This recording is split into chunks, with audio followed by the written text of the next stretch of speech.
What's up, everyone? All right, so we're gonna do our midday market recap, go over the trades from this morning. I'm gonna finish the day up $669.73 in my main account, which is great. I'll put my account here on screen share so you guys can see where I'm sitting.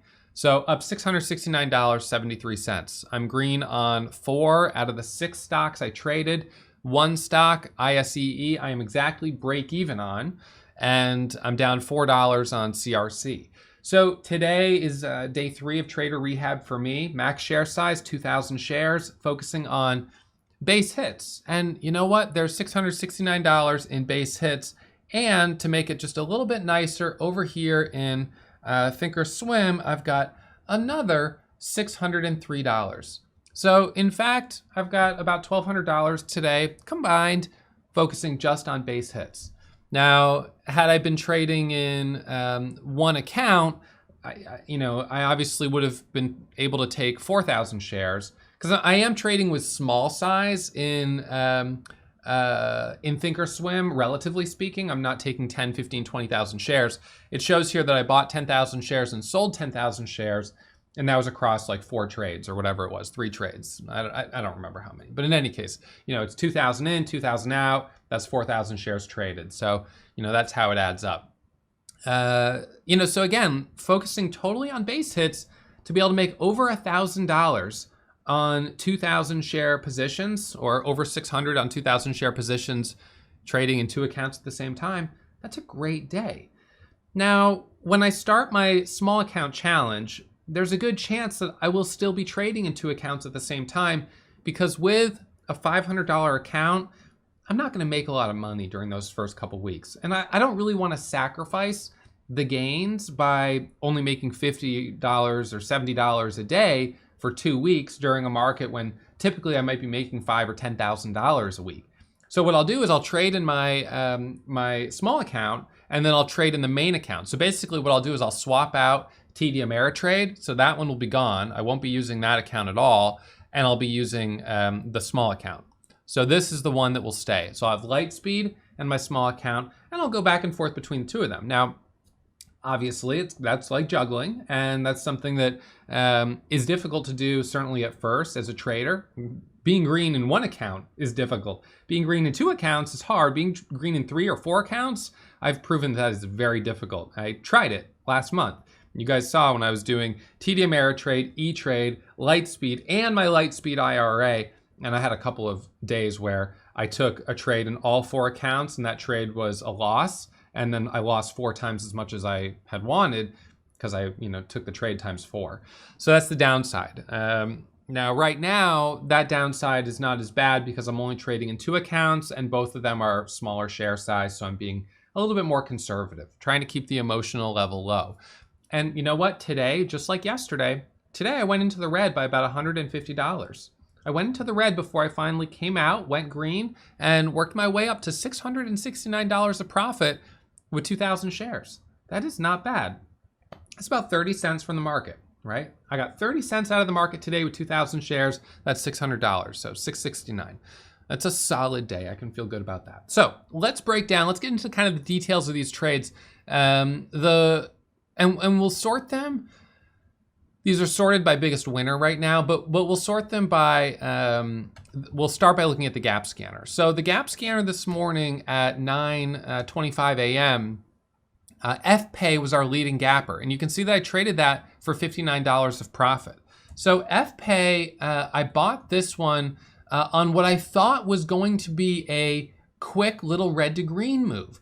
And you know what? This is a trade where with 2,000 shares, I made $59. If I'd taken 10,000 shares, I probably would have lost like $200 because what happened was I got in for the break and anticipating the break of 35 and the break of 36, which was the high of this first 1-minute candle.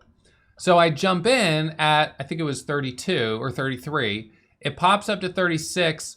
It doesn't hold that level. And then I sell. So I made about 3 cents per share, quick entry, quick exit. But with 2,000 shares, I was able to get out pretty quickly, which is great. So that one didn't work, but it still ended up being a small winner, which is great. ISEE, this was also on the gap scanner this morning. It's a 41 million share float. I did take a trade on this one as well. This is the one that I was actually break even on. I got in it right here on this 1 minute pullback, the break of 30. Got filled a little high at 32. It hit a high of 36. It dropped back down. I stopped out flat, exactly break even. Now, granted, I will still pay $2 in commissions plus the ECN fee. So this is in total probably going to be like a $10 loss, but I'm not going to sweat that. Really, it's marginal. And the whole goal this month is to keep those losses as small as possible. So my biggest loss this month, I think, was the $475 loss that I had yesterday on ENVR, whatever that one was. So right now, that's the biggest loss of the month, $475. I did have a loss today of about maybe 200 or so on FLGT, which I'll go over in a second. So ISEE, that was a break-even trade. CRC, this one was also a very tiny loss. I got in this for the 1 minute micro pullback right here. It hit a high of 28, dropped back down, stopped out with a $4 loss. Again, you know, the ability to pivot and move in and out of the market quickly is so much easier with 2,000 shares. And I can tell you that my stress level is so much lower than 2 weeks ago. Trading for me with 2,000 shares, you know, emotionally, because I've been trading at 10,000, 12,000, and 15,000 shares for so long, where a good trade I'll be up 7,500 or 10 grand, or on a bad trade I'm down 7,500 or 10 grand. This is almost like, it's almost like monopoly money. Like I have almost no emotional response. And that's exactly how you want to trade. Now, obviously, part of that is because of making some mistakes last month that forced me to go into this, you know, trader rehabilitation program that I've created for myself. I think it's good to always be pushing the edge of your comfort zone in order to keep growing.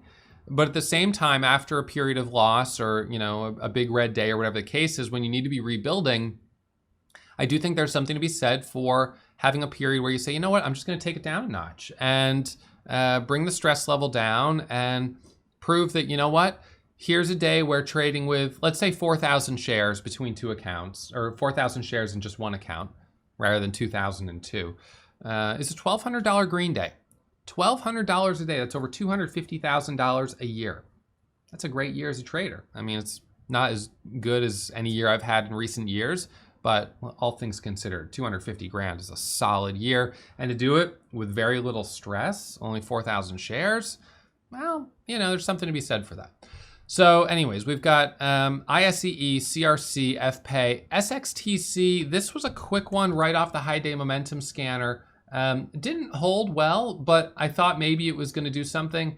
I got in for the break over $1.50. I got in at, I think, 48 or something like that, anticipating the break over $1.50, or maybe it was 45. In any case, I got in this thing. It hit a high at 56. It dropped down. It popped back up here to 54, and that's where I got out.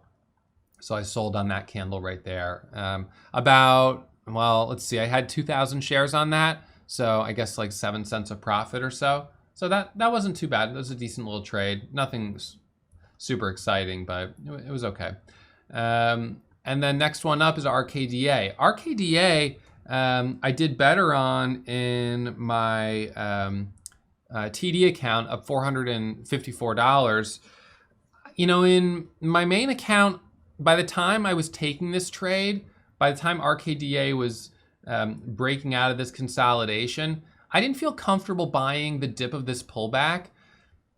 I just sort of felt like this volume has really flattened out through here. And I was like, I don't know. I'm not sure that people really care. It feels like the market's just really kind of slowed down this morning.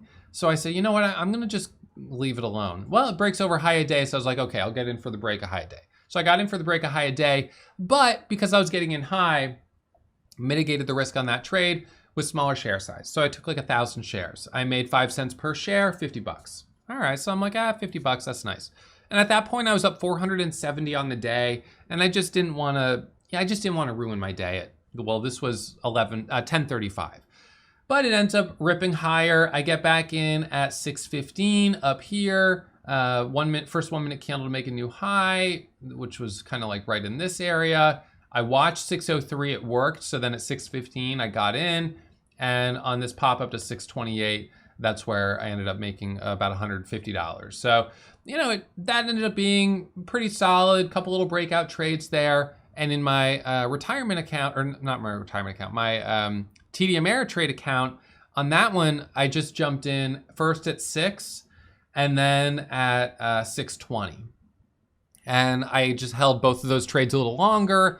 And on that account, I'm just not as concerned about it. It's just, you know, I'm kind of testing out the platform and trading it just a little differently. It's sort of a different strategy there in terms of how fixated I am on being green every day. Like I don't care as much. So RKDA, so good trade there.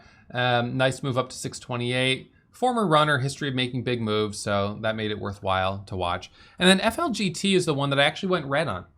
My first trade on this was at 295, and this thing, like, you know, really gave me a little slap in the face because I got in right here, actually on this candle right here.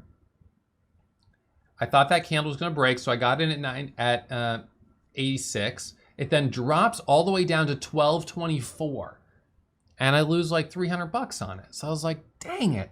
Because at that point, I was only up like 125 on the day. So now I'm red on the day.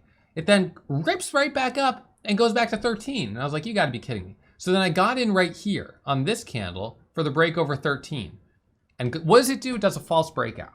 So on this one, I lost another $100. So now I'm down, I don't know, 300 or something like that on the day. And I was like, man, this thing is really frustrating. And then look at this move. Then it curls back up right here. And when it broke the top here, I was looking at this as like, well, obviously this is a short indicator. It's a doji at the high day red volume. So people are obviously going to hit this to the short side, whatever. But then when it rips back up here over 13 and hits 13.19, I was like, hey, if it's breaking the highs, short sellers are going to get squeezed. That's where I'm going to hit the buy button. So I hit the buy button, 319 for the break over the high. It rips up to 359. Boom, I take profit and I'm out. Now I'm green on the trade. So that was the solid trade. I did try to get back in it right in this area. I thought this flat top was going to break. I got in right down here, actually. This was a good pullback trade on the 5-minute chart. I got in at 13.15 right down here, and then sold on the move up. And that was a smaller position, but I made a little on that, and that was the same one that I traded in TD Ameritrade. I was actually up 400 bucks on it, and I hit market sell, and the spreads were kind of big, and so I only ended up with $150. But you know, whatever, it's a little profit. That's fine with me. I'm not really sweating it too much on TD Ameritrade. You know, I had $400 of profit yesterday, and then I had that weird trade on CEI where I gave back profit. So I'm kind of waiting to hear back from them on, you know, what happened with that trade, because it was I think a glitch on their platform. So I'm kind of hoping that gets credited back to my account. I know that they do that in other instances, so we'll see if that happens. And then, yeah, you know, TD Ameritrade currently for the last, like, I don't know, 3 weeks or so that I've been using it, I've been impressed. I've been getting great fills between the spread, like, which is rare. At Lightspeed, I usually fill on the ask and fill on the bid. But in Thinkorswim, I've been getting, like, I press the buy button market and I look and I'm like, hey, I'm filled in between the spread. That's awesome. I just got a great fill. So kind of generous on the fills. This one wasn't the best example of it, but I've had a few others that were really generous. The executions have been super quick. You know, so currently I think that I would probably recommend Thinkorswim for small accounts, as long as you didn't mind being confined by the PDT rule, which would be 3 trades a week in a margin account. You know, so, and again, if you have $5,000, you can take all 3 trades in one day, right? You can say, well, I'm just gonna take all 3 trades in one day because I have settlement margin. So boom, boom, boom. You have a day like today where one stock is really hot, like FLGT or RKDA. You trade 3 times in the account that week, on that day, and then you don't trade in it again until the next week. So you trade the account once a week. Is it slower to grow it? Yeah, it is. But that's exactly how I grew my my account with Interactive Brokers, which was a Roth retirement account, an IRA account. So I put in my $5,500 contribution, which is the max contribution for like, I don't know, 2017 or 2018. And with that amount, I just day traded it. Each day I saw something good, I would trade it 3 times, and then I wouldn't focus on the account for the rest of the week till, you know, the next 5 days, because it's 3 trades in a 5-day rolling period. So next 5 days come around, then I'm just kind of, you know, the only thing is sometimes it was more than 5 days, because it's not every 5 days exactly that you have really great opportunities in the market. So sometimes I would trade the account and then I wouldn't trade it for like 10 days. And then something would come up and I would trade it 3 times, and then I wouldn't trade it for, you know, 8 days or 15 days. So I was trading it really sporadically, which is why it took me like 6 months to grow it from $6,000 to $25,000. You know, and in that same period of time, I took a $500 account in less time and turned it into over 100 grand. So, you know, that's kind of the, you know, the risk reward analysis that you have to do with trading around the PDT rule or trading within it. So anyways, that's it for me. I'll let you guys enjoy the rest of the day. I've got my workshop at 1 p.m. this afternoon, and hopefully the broadcast is steady. We've lost power a couple of times here in the office yesterday and this morning. So I hope that power stays on and we have a really good, clean broadcast. And yeah, I'm looking forward to seeing you guys there. All right, so that's it for me. I'll see you guys all first thing tomorrow morning. Hey, did you know every morning I go live to stream my pre-market watch list? Subscribe to the channel, press the alert button, and you'll get the notifications. And if you want to learn more about trading, check out the links in the description. And if you have questions, post them in the comments, because I personally respond to every comment posted on my channel.